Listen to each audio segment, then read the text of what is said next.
Welcome to வழிப்போக்கன் channel. ஒரு பையன் he just passed his +2, but his father died within 6 months. அவன் காலேஜுக்கு போக முடியல, ஒன்றும் செய்ய முடியல. ஆனால் பாம்பேயில் அவனோட அண்ணன் இருக்கார். இது மேரீடு. வந்தார், இந்த வேலையெல்லாம் முடிச்சுட்டு காரியமெல்லாம் முடிச்சுட்டு இந்த பையனை பாம்பே கூட்டு போகிறார். ஓகேவா? சரி, ஓகே. திருச்சியில் இவங்க ட்ரெயின் ஏறுறாங்க. அந்த அண்ணனுக்கு வண்டியில் ஏறின உடனே அண்ணனுக்கும் அவனோட அன்னைக்கும் பர்த் புக் ஆகிருக்கு. சரிங்களா? இந்த பையனுக்கு ஓப்பன் டிக்கெட். ஓகே, டிடிஏ வராரு. பார்த்தோன்னா அந்த பையன் எங்கே இருக்கான்னு யாருன்னொன்னே அவனும் என் கூட தான் வரான் அப்படிங்கிறாரு அண்ணன். சரிங்களா? ஓகே, ஓப்பன் டிக்கெட் எங்கே இருக்கணும் தம்பி, அடுத்த ஸ்டேஷனில் புட்டாஜனில் வருது, அது இறங்கி நீ லாஸ்ட்டு போகிக்கு போயிடு அப்படிங்கிறாரு. சரிங்களா? சரி, அவர் போன உடனே அந்த பையனை அவங்க அனுப்பாமல் ஒரு நியூஸ் பேப்பரை கீழே போட்டு அவனை அதில் படுக்க வைக்கிறாங்க. அவன் அந்த அண்ணனோட 2 குழந்தைங்களையும் துளி கட்டி தொங்க விடுறாங்க. அதை பார்த்துக்கிட்டே இருக்காங்க. இப்போ இந்த பையன் பாம்பே போய் என்ன செய்ய போகிறான்? எது கூட்டு போகிறாரு? அவனை காலேஜ் படிக்க வச்சு, இன்ஜினியரிங் படிக்க வச்சு, டாக்டருக்கு படிக்க வைக்க போகிறாங்களா? அப்படி படிக்க வைக்கணும் என்று நினைப்பவர்களாக இருந்தால் அவனுக்கு ஓப்பன் டிக்கெட் போட்டு கூட்டு போவாங்களா? அண்ணன் தான் இல்லைங்க, சின்ன அண்ணன் தான், ஓன் பிரதர். இங்கே போன உடனே வீட்டு வேலை தான். Not a big question. No one required to be a rocket engineer to understand what for has been taken to Bombay. அங்கே போய் எல்லா வேலையும் செஞ்சு இப்படியே இருந்த அந்த அண்ணனோட 2 குழந்தைகளும் படித்து பாஸ் பண்ணி வேலைக்கு போய் கல்யாணம் ஆகாம வரைக்கும் இவன் அந்த வீட்டில் தான் இருக்கான். ஏன்? அவனுக்கு அப்பா இல்லை. இந்த மாதிரி இருக்காங்க. ஏன்? கூட்டிகிட்டு போனவரும் ஜஸ்ட் லைக் ஒரு காலேஜ் சேர்த்து விட்டுருக்கலாம், பண்ணலை. அந்த மாதிரி தனக்கு வேண்டியவர்கள், தனக்கு பாதுகாப்பாக இருக்க வேண்டியவர்கள் இவ்வாறு செய்தால் அந்த பையனால் யாராக இருந்தால் என்ன செய்ய முடியும்? ஒன்றும் செய்ய இயலாது.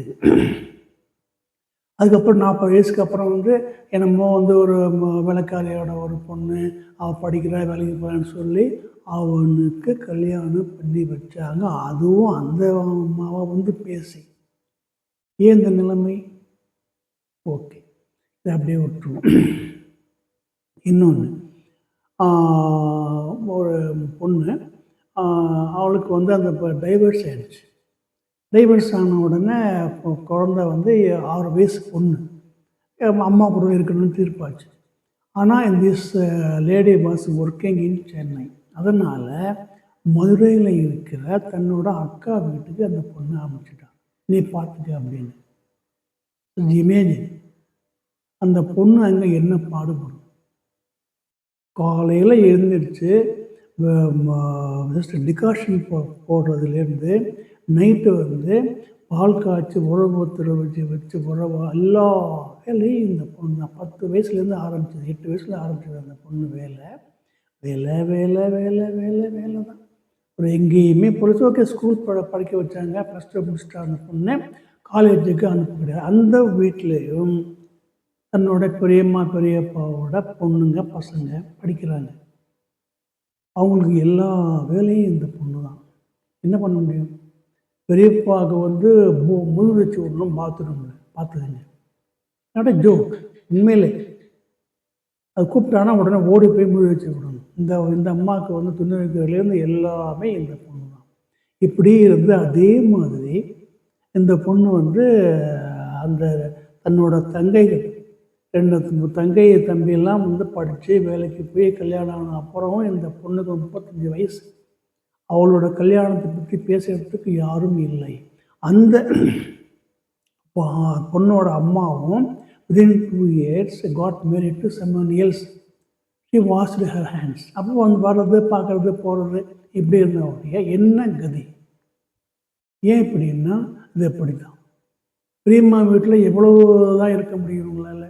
35 வயசு வரைக்கும் இருந்து அதுக்கப்புறம் இந்த பொண்ணை பற்றி தெரிஞ்ச ஒரு பையன், ஒரு ஃபேமிலி அவங்களா வந்து நீங்கள் எங்களுக்கு வந்து செய்ய வேணும், நான் இந்த பொண்ணை கல்யாணம் பண்ணிக்கிறோன்னு கூட்டிகிட்டு போயிட்டு 2ஆம் தாரமாக பண்ணிட்டேன். ஃபஸ்ட்டு ஒய்ஃப் ஃபஸ்ட்டு பெட்டரில் இருந்தவருக்கு இந்த மாதிரி அந்த பொண்ணு இருக்குன்னு பரவாயில்ல கூப்பிட்டு போய் கல்யாணம் பண்ணி அங்கே வச்சுட்ருக்காங்க. இது ஏன்? இந்த மாதிரி நிறைய நடக்குது. அம்மா அப்பா இல்லாமல் பாதுகாப்பு இல்லாமல் இருக்கிறவங்க வேறு வீட்டில் போய் இருக்க வேண்டி வந்தால் அது கூட ஒரு சில ஃபேமிலியில் வந்து என்ன ஆகுது அப்படின்னா, பெண் குழந்தை பிறந்தால் அந்த வீட்டில் பையன் சொல்லிடுவாங்க, பொண்ணு பிறந்துடுச்சு நீ வச்சுக்க வேண்டாம், எங்கே அமுச்சு விட்டுட்டு நாங்கள் வளர்த்துக்கிறோம் அப்படின்னு கூப்பிட்ருவாங்க. ஆனால் அந்த பொண்ணு அங்கே போய் எல்லா வேலையும் கற்றுக்கும். காலையில் சொல்ல மாதிரி எல்லா வேலையும் பக்காவாக வீட்டுக்கு வேண்டியது எல்லா வேலையும் பக்காவாக வந்து பண்ணிக்கிட்டாலும் ஒரு அம்மா அப்பாவோட அன்பு இருக்கு, அன்பு மாதிரி வருமா?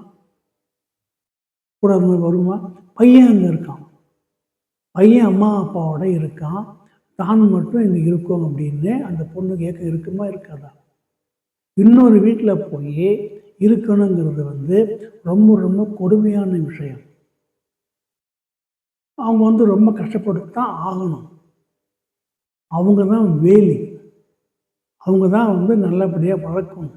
சாப்பாடு போடுறாங்க, அப்போ அவங்க வீட்டில் இருக்க அவ்வளோதானுடைய ஒரு அம்மா அப்பா மாதிரி வருமா? நிறைய பேருக்கு it is not known outside. நிறைய பேருக்கு இந்த மாதிரி சின்ன வயசுலேயே வந்து இன்னொருத்தர் வீட்டுக்கு போய் இருக்க வேண்டிய சூழல் வந்து விடுகிறது. அவங்க நிலைமை வந்து ரொம்ப ரொம்ப பரிதாபம். ஏதோ இருக்காங்க, சாப்பிட்றாங்க, போகிறாங்க, வராங்க. இப்போ பார்த்தீங்க அப்படின்னா பாம்பேயில் இருக்கிற அந்த பையன் வேலைக்கு கூட ட்ரை பண்ணான்.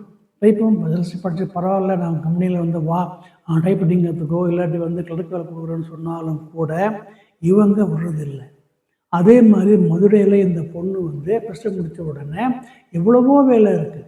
கேஸ் கடை வேலை இருக்குது, டெய்லரிங் கடையில் வேலை இருக்குது, சூப்பர் மார்க்கெட்டில் வேலை இருக்குது, என்னமோ வேலை பண்ண போச்சு. எங்கேயுமே இந்த பெண்ணை அவர்கள் வேலைக்கு அனுப்பவில்லை, மாட்டாங்க.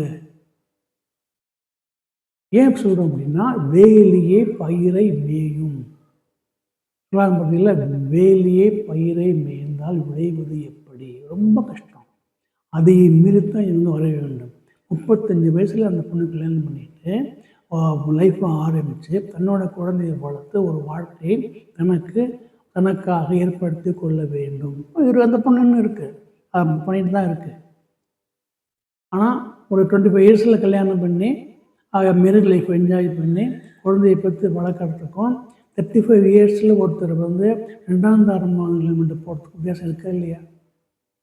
இவர்களுக்கான சூழ்நிலை ஏன் வருகிறது என்றால் தாய் தந்தையரின் பாதுகாப்பு இல்லை.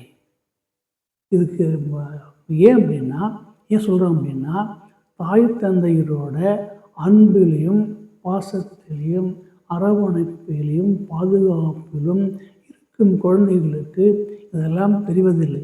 பாவம், நாம் சொல்ல வேண்டாம். எப்படிப்பட்ட ஒரு நல்ல சூழ்நிலையில் நாம் இருக்கிறோம் என்று அவர்களுக்கு தெரிவதில்லை. ஒரு 10% குழந்தைகள் கஷ்டப்படுறாங்க, எங்கேயோ போயிருக்காங்க, யாருக்கோ வேலை செய்கிறாங்க. வாழ்க்கையில் ஒரு இன்ச்சு அடுத்த அடி எடுத்து வைக்க முடியாது. அம்மா அப்பா இல்லை, அவர்களுடைய முன்னேற்றத்தை நினைக்கும், அவர்களுடைய நன்மையை நினைக்கும் ஒரு சோல், அதாவது ஒரு நல்ல மனது அவர்களுக்கு கிடைக்காது. ஆகையால் தாய் தந்தையோடு இருக்கும் குழந்தைகள் தாங்கள் எப்படிப்பட்ட பாதுகாப்பான சூழ்நிலையில் இருக்கிறோம் என்பதை உணர வேண்டும். அது உணர்வது ரொம்ப கஷ்டம்தான். ஆனாலும் ஒரு 10% குழந்தைகள் எங்கேயோ போய் எங்கேயோ கஷ்டப்படுற சான்ஸ் இருக்காது. ஆனாலும் அவர்கள் கஷ்டப்படுகிறார்கள் என்று தெரிந்து கொள்ள வேண்டும். வேலைக்கு சாப்பாடு, ஸ்கூலில் ஃபீஸு, டூரு, டிஸ்கஷன், அன்பு, பாசம், வரப்பவே அம்மான்னு வந்து அப்படி கத்திட்டு வர்றாங்க, கட்டி பிடிக்கிறாங்க. இவ்வளோ பெரிய அருமையான ஒரு சூழல். ஆண்டவன் புண்ணியத்தில் அவங்க வந்து நல்லா இருக்கட்டும். ஆனாலும் அந்த ஒரு பாதுகாப்பு அவர்களுக்கு இருப்பது வந்து ஆண்டவன் கொடுத்த வரம். ஏனென்றால் நிறைய இடத்துல வேலியே பயிரை மேய்கிறது. பாம்பேயில் அந்த பையன் என்னெல்லாம் கஷ்டப்பட்டான் தெரியுமா? ஒரு சாயங்காலம் வெளியில் போயிட்டு வர்றான். அண்ணா, அண்ணி, அண்ணனோட பையன், அண்ணனோட பொண்ணு 4 பேரும் வந்து யார்கிட்டையும் ஐஸ்கிரீம் சாப்பிட்டுருக்காங்க. இந்த பையன் உள்ளே நுழையிறான். என்ன சொல்கிறாங்க? பண்ணிட்டான் அப்படிங்கிறாரு அந்த அண்ணா. அவனும் தானே அந்த வீட்டில் இருக்கான், அவன் தானே தம்பி, அவன் வருவான், அவனுக்கு ஒன்று வாங்கி ஃப்ரிட்ஜில் வை. வகையில் வைக்கவில்லை. அவன் அந்த வீட்டில் இருக்கிறான் என்ற எண்ணமே அவர்களுக்கு இல்லை. அதே மாதிரி முதல்ல இருக்கிற அந்த பொண்ணு கல்யாணத்துக்கு தங்க நிற்கிறா, பொண்ணு பார்க்க வராங்க. இந்த பொண்ணை மறைச்சி வைக்கிறாங்க. நீ நிற்காத, நீ அக்கன்னு சொல்லக்கூடாது அப்படியே அதிலே அனுப்பிச்சிட்டு பொண்ணு பார்த்து எல்லாம் முடிஞ்ச அப்புறம் இந்த இதாக அவன் என்னோட தங்கையோட பொண்ணு இவ அப்படி சொல்லுவாங்க. ஏன் கல்யாணம் பண்ணல அப்படின்னு ஒரு கேள்வி வரும் இல்லையா? சப்போஸ் வர்றவங்க இந்த பொண்ணை பிடிச்சி போச்சுன்னா, இப்படி அவளுடைய திருமணத்தை மறைத்தார்கள், கெடுத்தார்கள். நடக்குது. இப்படியெல்லாம் அம்மா அப்பா வந்து நடக்குமா? ஆகையால் தாய் தந்தையரோட அன்பும் பாசமும் கிடைக்கும் குழந்தைகள் வந்து அதிர்ஷ்டக்காரர்கள், ஆண்டவன் அருள் பெற்றவர்கள். அதே அவர் சற்று புரிந்தால் அம்மா மேலே கோவம், அப்பா மேலே கோவம்லாம் படாதீங்க. சரிங்களா?